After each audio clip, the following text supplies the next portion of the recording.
Tua palavra escondi, guardada no meu coração. Pais queridos, nós vamos continuar a nossa reflexão no livro de Jonas e nós, na última oportunidade, concluímos o capítulo 1, que registra desde o chamado de Jonas para ir a Nínive, da incumbência de Deus daquele profeta, a sua fuga, a sua desobediência, embarcando nesse navio em direção a Tarsis. Navio esse que é batido por uma grande tempestade,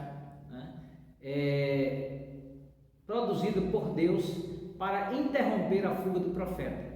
E o capítulo 1 termina com Jonas sendo lançado, de uma forma dramática, sendo lançado no mar pelos marinheiros, pela tripulação daquele navio. E aí eu queria iniciar a minha fala hoje, aliás, lendo o último versículo do capítulo 1, que diz: deparou o Senhor um grande peixe para que tragasse a Jonas, e este esteve 3 dias e 3 noites no ventre do peixe. Irmãos, o capítulo 1 termina mostrando pelo menos duas coisas. Primeiro, que Deus está no controle de todos os acontecimentos que envolvem esse episódio. Veja que a tempestade é gerada por Deus, Quando Jonas é lançado no mar, o texto vai dizer que o grande peixe é levantado ali por Deus, colocado por Deus para tragar Jonas, para engolir Jonas. Ou seja, Deus é aquele que soberanamente está no controle de todos os acontecimentos desse episódio. Uma segunda coisa que esse final do versículo vai mostrar é que a tempestade no navio tinha cessado, o mar tinha se acalmado, mas a tempestade no coração do profeta ainda não tinha terminado. O texto vai dizer que ele vai ficar 3 noites no ventre do peixe, 3 dias e 3 noites. Mas vamos lá. Os marinheiros seguiram a sua viagem, como mostra o final do versículo 1, achando com certeza que a vida de Jonas tinha acabado, tinha chegado ao fim. O próprio Jonas, quando foi lançado naquele mar revolto, certamente acreditou que tudo tinha terminado, mas Deus, o Deus Todo-Poderoso, ainda tinha planos para aquele profeta. Apesar da sua desobediência, ele ainda estava incluso nos planos soberanos de Deus. Irmãos, Hernando Dias Lopes vai nos dizer que o caminho da desobediência é descendente. Uma coisa óbvia, Ou seja, um abismo chama outro abismo, diz ele. De queda em queda, de deslize em deslize, esse profeta fujão vai parar no fundo do poço, ou seja, na barriga de um grande peixe. Mas, queridos, aquilo que parece ser o fim pode ser apenas o começo ou o recomeço. E esse capítulo 2 vai mostrar exatamente isso. Querido, às vezes Deus nos leva para retiros forçados.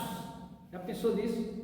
Deus nos leva para retiros forçados para trabalhar a nossa vida e nos conduzir novamente no caminho da obediência.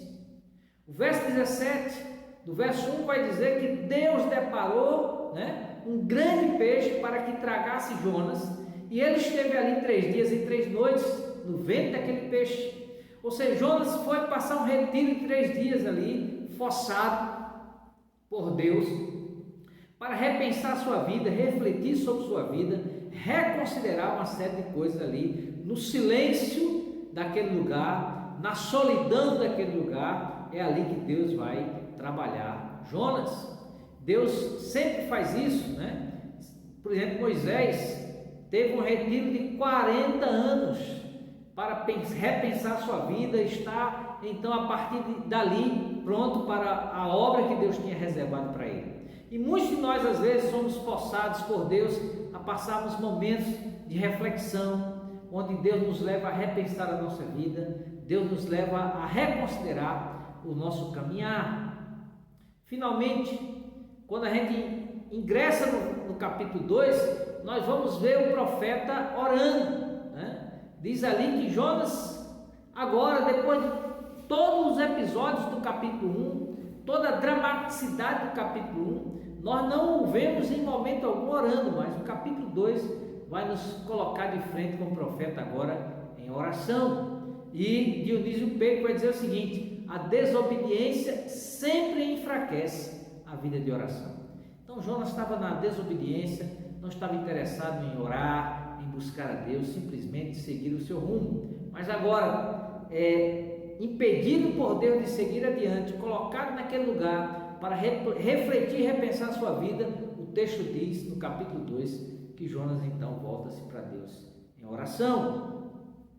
E aí Caio Fábio vai dizer o seguinte, num texto que ele escreveu sobre Jonas há muitos anos: a oração é a única e suficiente resposta na alma. Aliás, vou ler de novo. A oração é a única e suficiente resposta da alma em crise ao Deus que busca restaurá-la.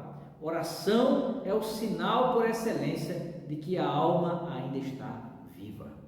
E ali Jonas dá um sinal de que está em crise, mas está vivo, a alma está viva, e ele começa então a orar. E aí, nessa oração, a gente vai ver lá no versículo 9 do capítulo 2, Jonas dizendo assim: mas com a voz do agradecimento eu te oferecerei sacrifício, o que votei e pagarei, ao Senhor pertence a salvação. O que a gente percebe aqui, já nesse momento final da sua oração, é que o profeta, ele está pronto agora, depois desses 3 dias e dessas 3 noites, refletindo ali diante de Deus, ele está pronto para retomar ou para fazer o caminho da obediência. E o verso 10 vai mostrar que o capítulo 2 termina com o peixe vomitando Jonas na praia e colocando Jonas novamente nesse caminho da obediência. Se o capítulo 1 termina com Jonas sendo tragado na sua desobediência, na sua crise, o capítulo 2 termina com Jonas sendo colocado de volta do caminho da obediência, do caminho do compromisso profético. Meus amados, não sei qual é a realidade da vida dos irmãos, ou você que me escuta agora, mas talvez você esteja vivendo um tempo onde Deus está confrontando você com a necessidade de repensar e reorganizar a sua vida e colocá-la de novo no caminho da obediência. Que essa experiência de Jonas também seja útil para a minha e para a sua reflexão. Que o Senhor nos abençoe.